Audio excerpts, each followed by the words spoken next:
Hey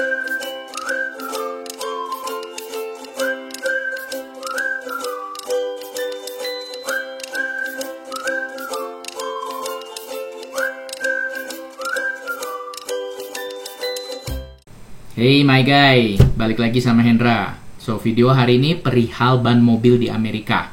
Jadi banyak informasi yang menurut saya cukup informatif dan menjadi pengetahuan aja ya. Nah ini dalam video ini saya bagi menjadi 8 bagian. So total kira-kira 20-an menit, ya agak panjang ya, nikmatin aja dah. Oke, so kita mulai ya. Oke, hari ini saya ada di tempat namanya Discount Tire. Ini dia jual ban. Terus ya ada sedikit velg. Jadi saya lupa inget ya. Di Indonesia tuh rasanya toko ban itu jual velg custom banyak. Kalau di sini tuh sedikit. Jadi kalau ini kita lihat nih dari jauh ya. Ya tempatnya sih lumayan gede lah. Cuma dia kebanyakan untuk workshop areanya. Toko dalam tanda kutipnya itu sendiri ya reception area untuk customer itu sebenarnya kecil. Jadi cuma segini doang. Terus nanti kita lihat ya. Sini semua petugasnya harus pakai seragam. Ini big chain. Jadi satu Amerika dia. Nah, ini kalau kita lihat nih velg custom yang dijual tuh nggak banyak. Ya kalau mau di sini beli online. Mereka nggak bisa punya tempat gede-gede gitu loh. Karena orang sini jarang upgrade gitu. Semua considerationnya cost ya, karena di sini segalanya kan mahal ya. Jadi mobil kalau mau diutak-atik itu ya harus yang benar-benar hobi. Kalau orang biasa aja biasanya mereka nggak mau utak-atik, bawaan standar aja. Ini jelasin tire pressure monitoring system. Ya udah banyak yang tahu lah, itu standar lah ya. Terus di sini juga ini tread depth. Jadi intinya dia kasih tahu di sini ukuran itu begini, 11/32, 10/32 dan seterusnya. Kalau udah di area sini itu udah ya istilahnya warning lah ya. Mereka rekomendasi suruh ganti. Kalau udah kesini udah bahaya. Nah, ini alat yang biasa dipakai yang manual, macam-macam lah ya. Ada yang digital. Tadi saya baru pada saat check in pertama, saya lihat dia pakai alat kayak cellphone itu bisa detect thread, canggih sekarang. Itu dia baru implementasi sebulan katanya. Terus dia bilang tire itu ban kalau udah 6 tahun ya udah boleh dipikir-pikir. Lebih dari itu, apalagi sampai tahun ke-10, walaupun milesnya masih kecil, threadnya masih bagus, dianjurkan untuk diganti. Ya ini ruang tunggunya. Ya kalau Anda lihat ya ini kebetulan saya sekarang jam 4:30 ya. Mereka tutup jam 6. Nggak tahu kenapa hari ini tumben kok sepi. Jadi ya sekali lagi kasih gambaran buat yang suka otomotif, yang suka modifikasi terutama, mesti ke toko khusus mestinya. Jadi kalau cuma ke regular toko ban, you will not get anything a lot at store. Semuanya harusnya online. Terus ini work areanya cukup bersih. Dan nih kalau Anda lihat nih di atas, yang ini nih, itu heater. Jadi musim dingin lah. Orang tetap kan harus, terutama dingin winter kan, mereka mesti ganti ban yang winter. Nggak harus, tapi bagi yang mau suhu -10, -20 ya kebayang dong outdoor begini kalau nggak ada heater. Jadi yang membedakan di sini negara 4 musim dengan negara-negara yang seperti tropis di Indonesia gitu ya beda. Kalau di sana cenderung konstan lah ya, paling hujan. Terus di sini cek angin ban gratis. Jadi ada jalur khusus nih.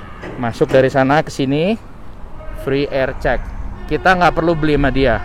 Pokoknya asal mampir, isi ban, minta isi angin, dia akan isiin gratis. Itu stok bannya di belakang tuh, kalau kelihatan. Oke, jadi kira-kira begitu. Di sini ada beberapa pemain, ya more or less semua mirip lah. Saya senang dengan Discount Tire karena nanti ada penjelasannya di belakang. So hari ini saya kesini untuk rotasi ban gratis, setiap 6 bulan datang. Ya otomatis diisiin anginnya lah ya. So kalau Anda lihat nih, pekerja-pekerjanya semua pakai seragam, rapi. Ya ada standarnya lah ya. Terus apa namanya? Ya beginilah di sini. Nggak semua tempat sediain rotasi gratis, tapi ini termasuk yang kasih gratis dia. Oke, gimana cara ngukur kebotakan ban di Amerika? Yang pertama pakai koin 1 sen. Jadi koinnya itu ada gambar Presiden Lincoln, kita balik kepalanya, taruh di antara kembangan bannya. Satuannya tadi di depan udah lihat ya, per 32 ya. Jadi kalau ujung kepalanya itu kelihatan, artinya bannya udah botak banget. Itu udah di bawah 2/32 atau 2/32. Tapi kalau kepalanya ujungnya nggak kelihatan, seperti di gambar ini masih agak masuk sedikit, itu antara 2 sampai 4/32. Nah, 4/32 juga di sini anjurannya itu udah nggak safe kan, jadi rekomendasi udah harus ganti. Cara kedua itu pakai koin yang 25 sen, sama dibalik, cuma gambarnya ini adalah Presiden George Washington. Jadi kalau kepalanya kita bisa lihat ujung kepalanya, artinya sudah di 4/32. Nah, ini memang caranya antik di sini. Dan ini yang simple aja, yang singkat lah ya. Terus yang berikutnya ya, baca indikator seperti di gambar. Saya rasa seluruh produsen ban dunia begini. Terus yang keempat, otomatis pakai alat, ini manual. Nah, kemarin pada saat saya ke bengkel ganti ban tuh dia ukur sekarang pakai alat digital. Yuk kita lihat.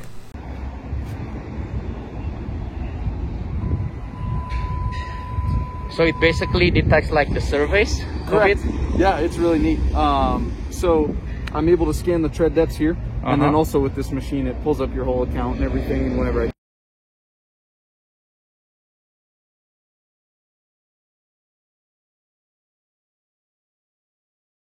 Oke, sekarang mengenai beli ban, hampir sama di mana-mana ya. Ini tokonya ada, kita bisa browse secara online juga, pesan nanti tinggal bawa ke toko, mobilnya diganti bannya.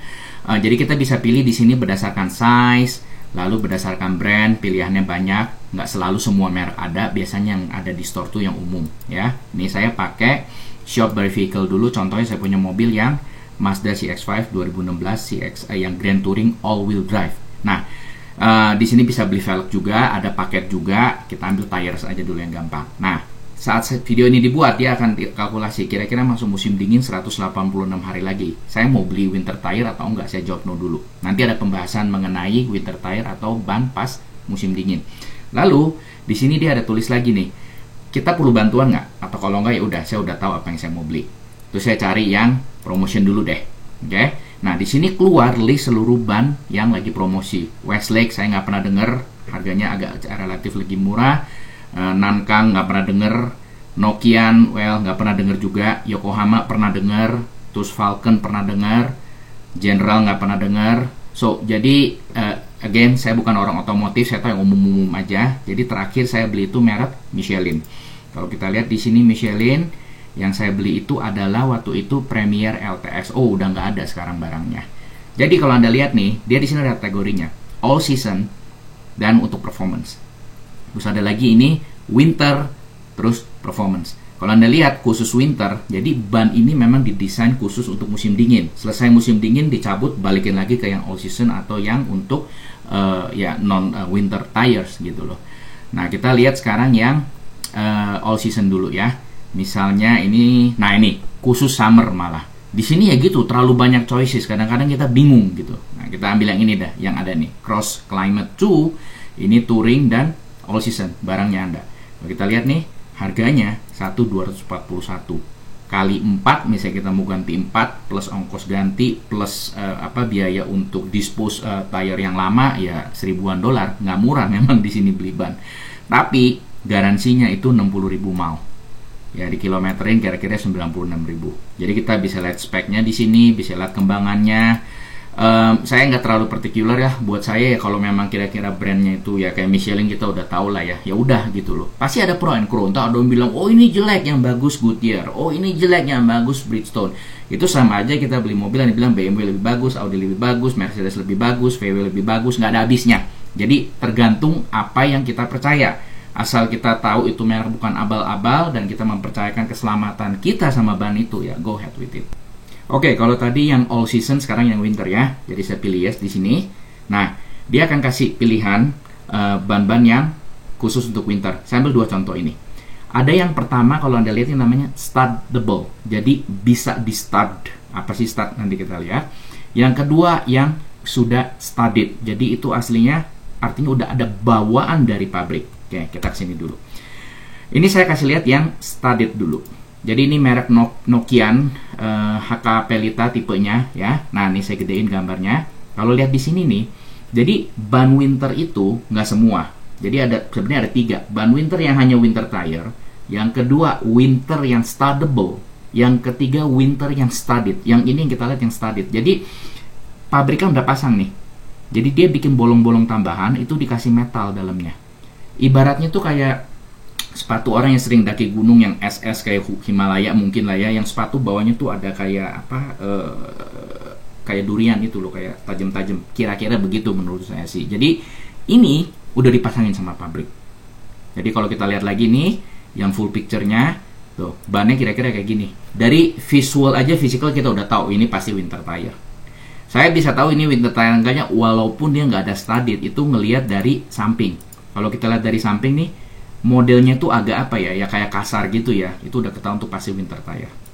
Nah, ini somehow udah discontinued. Kalau menurut saya peminatnya kurang. Karena saya baca-baca memang stud ini tuh bisa ngerusak jalan. Karena metal kan digerus ke aspal. Nah, kalau kita balik lagi yang apa, yang studdable, kalau kita lihat. Jadi ini modelnya, pabrikan itu udah sediain lobangnya. Tapi metal-metalnya itu kita yang pasang, custom. Jadi ibaratnya orang beli mobil ya custom gitu loh. Mau yang mana terserah, pilih sendiri. Nah, ini yang studdable. Nah, kalau kita lihat nih secara visual, bolong-bolongnya kelihatan kan di sini kan.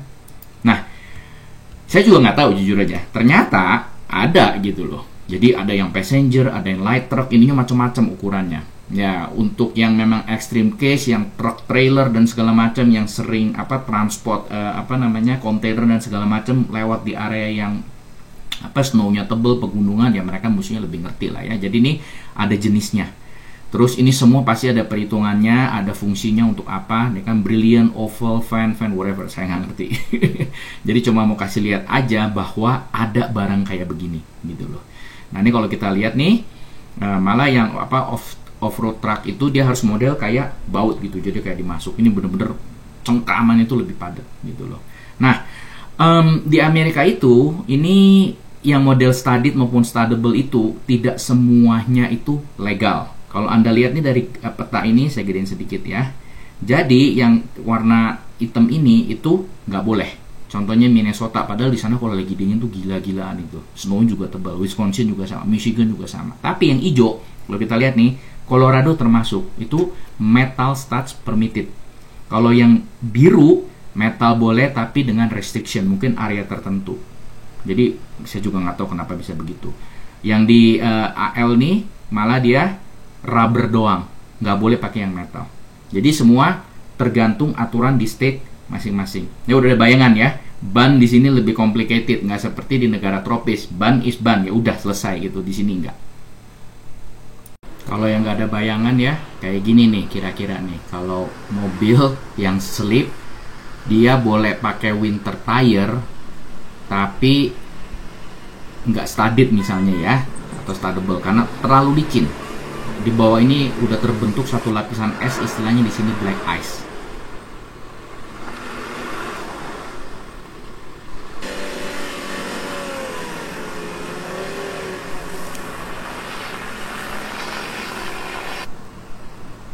Jadi di sini problemnya tuh ada beberapa. Yang ke satu, mobil boleh all-wheel drive, tapi bannya tidak winter tire. Itu nggak menjamin all-wheel drive itu bisa lolos kayak begini. Tapi kalau mobil yang pakai winter tire, walaupun nggak all-wheel drive, ada kemungkinan dia bisa jalan karena cengkramnya, gigitnya tuh lebih kuat. Nah, mobil saya all-wheel drive, tapi saya nggak pernah pakai winter tire karena saya ya pernah lah 1-2 kali lah, tapi in general sih nggak seperti kayak ini karena salju di sini tuh nggak sehebat. Nah, Anda lihat ini di New York, kebanyakan di state di East semua. Jadi udah stuck, apalagi kalau udah naik gunung ya, itu nggak bisa. Oke, kira-kira ada bayangan ya. Nah, kalau misalnya nggak mau pakai winter tire, ada opsi berikutnya, itu namanya chain. Jadi kita pakai rantai. Nah, kalau lihat di sini di screen nih, jadi ini salah satu contoh tire chain, di mana modelnya seperti ini. So, pada dasarnya yang kita butuhkan adalah cengkraman dengan adanya metal-metal ini ya, ada di sekitar kita punya ban. Jadi ini, nah contohnya kayak gini nih kalau sudah terpasang ya. Jadi bannya itu ya permukaannya jadi kasar gitu kan, lebih cengkramnya lebih kuat. Nah ini model yang pertama. Terus lalu model yang kedua, ada orang yang pakai model seperti ini. Jadi ini cuma masalah model aja ya, tapi fungsinya mirip.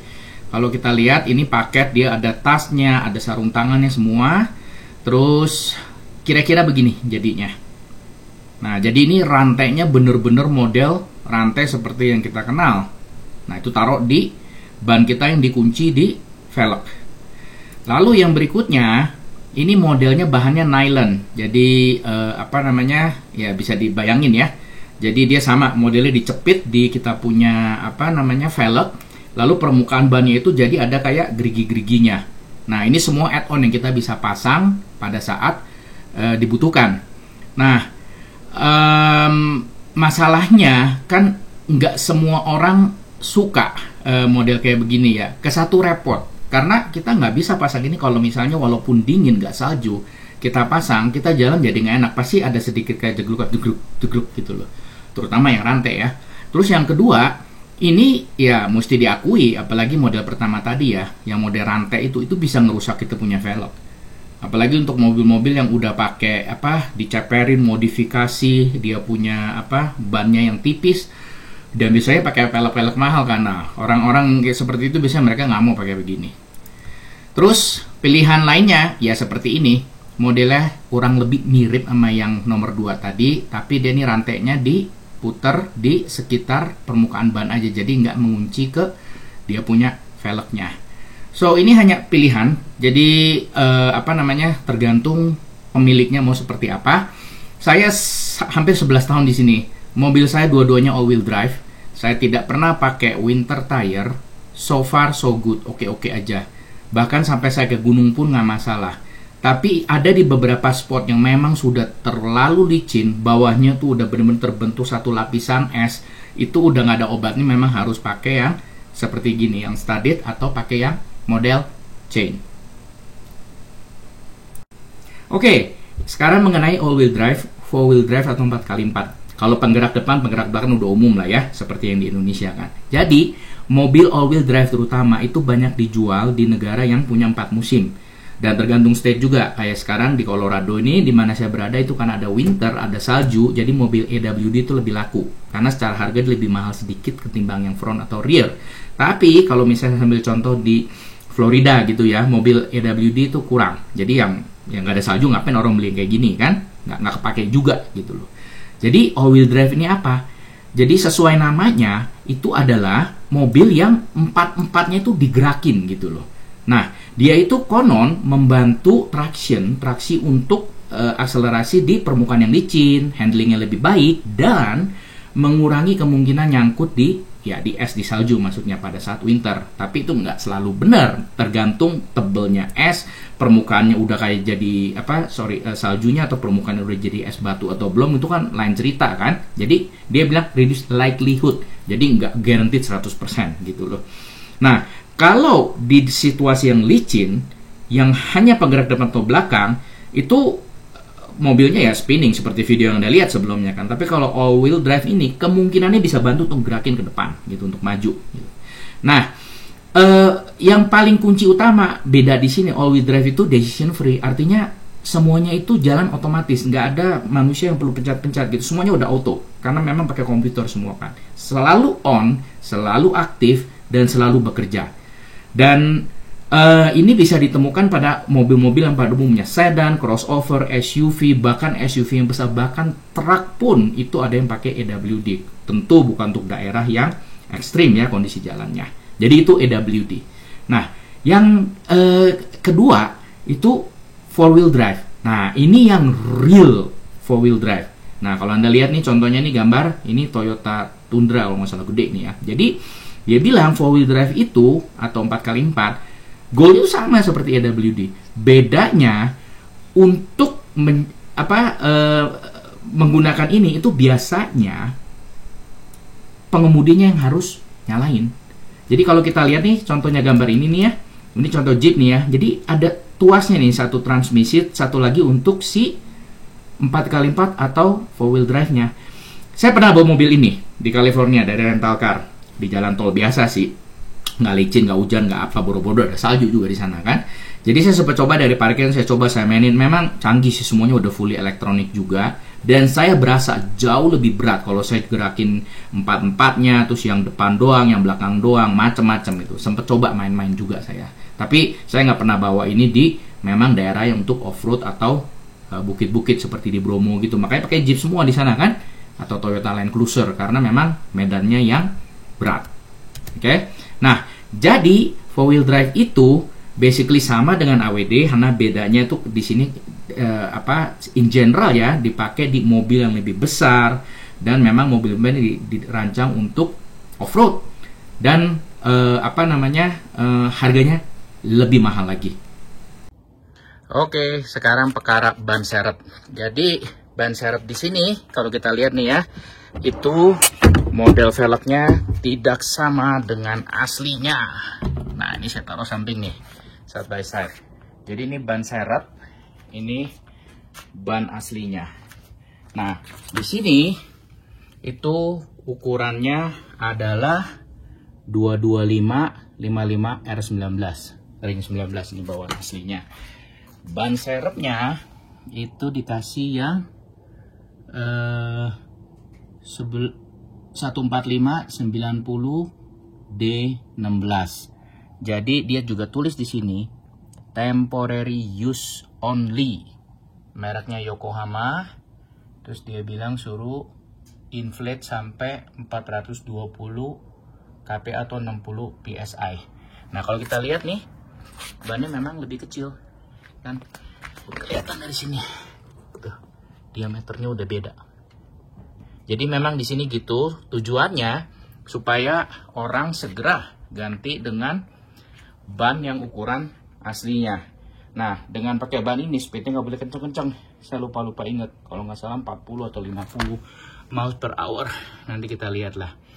So, jadi di sini kalau beli mobil selalu dapat gitu. Kalau yang nggak model, istilahnya apa ya?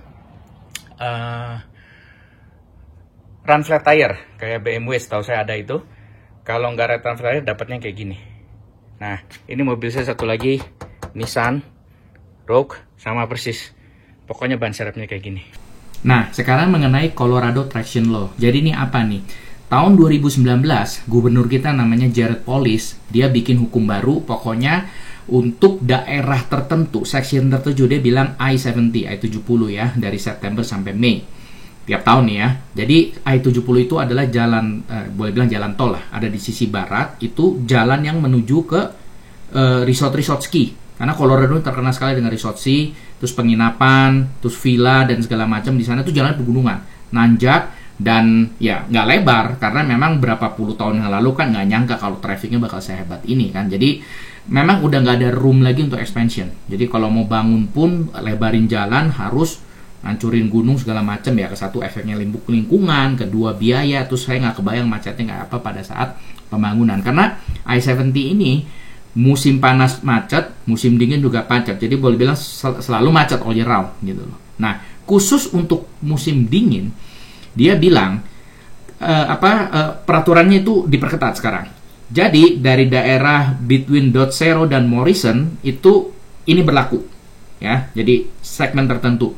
Nah, dia bilang untuk pelanggaran itu bisa $100, 32 surcharge, atau bahkan sampai 500 ditambah 156 kalau gara-gara kita tidak mengikuti aturan ini, kita bikin macet, jalur sampai ditutup. Itu sangat mengganggu sekali. Perekonomian jadi terhambat segala macam ya. Saya ngerti sih kenapa dia enforce law kayak begini ya. Nah, apa sih new law-nya? Dia bilang untuk mobil yang punya 4-wheel drive-nya, maksudnya all-wheel drive juga berlaku ya. Jadi dia punya tingkat kebotakannya itu dinaikin dari 2/16 inch menjadi 3/16. Jadi kalau sampai kita kenapa-kenapa diperiksa polisi kan, datang kan, misalnya kita bikin macet, dicek. Kalau ini di bawah 3/16 kita akan didenda.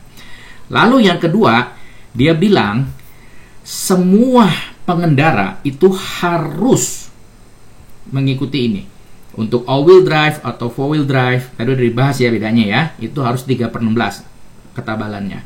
Terus ban yang menggunakan mud or snow itu sama 3/16. Winter tire juga 3/16. Jadi nggak bisa bilang, oh saya pakai winter tire, saya punya 2/16. Nggak bisa. Itu bisa ditangkap. Terus, semua ban yang all weather, yang tadi all season, saya bahas di depan, itu juga sama. 3/16. Terus pakai yang namanya rantai atau autoshock. Basically ini autoshock ya, kayak kaos kaki lah. Tapi bahannya tuh kasar gitu, dibungkus bannya. Nah, ini fokusnya untuk kendaraan pribadi yang ya seperti kita ini kan, kalau misalnya saya mau naik ke gunung gitu kan, saya mau mobil pribadi, karena ini berlaku nih. Untuk kendaraan komersial aturannya berbeda lagi.